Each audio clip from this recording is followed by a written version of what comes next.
Dear number crunchers, I think the word percent has something to do with 100, but I'm not entirely sure. Could you explain what the word percent means? Yours lovingly, Thomas, from Sutton Coldfield. Okay. How many years are there in a century? How many cents are there in a dollar? The answer to both of those is 100. The word cent means 100.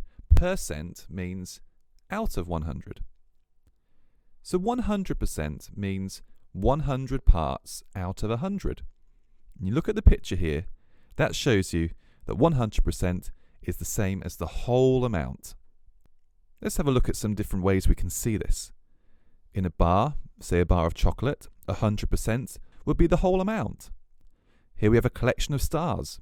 100% of these stars is all of them. And if we had some money, 100% of $50 is $50. 50% means 50 parts out of 100.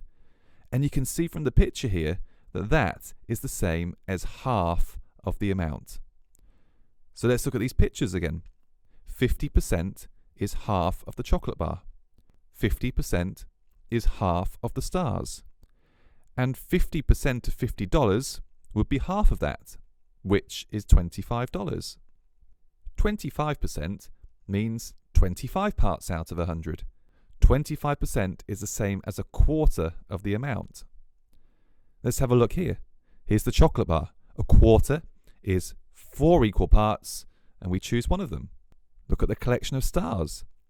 Imagine 4 equal groups, and we want one of them. And 25% of $50 would be $12.50. That's the same as halving the amount, and then halving it once again. Let's take a look at 10%. 10% means 10 parts out of 100. And if you look at the picture here, you can see that 10 parts out of 100, well, that's actually the same as a tenth of the amount. 10% is the same as a tenth. So let's look at these pictures again. Here's the chocolate bar, split into 10 equal parts. 10% would be one of those 10 equal parts. The stars, 10 equal groups, and we've chosen one of them. 10% of $50 is 5, because we split the 50 into 10 equal parts, and we choose one of them. There's lots more to say about percentages, but hopefully this gives you a little basic idea of what they're all about. Hope that helps.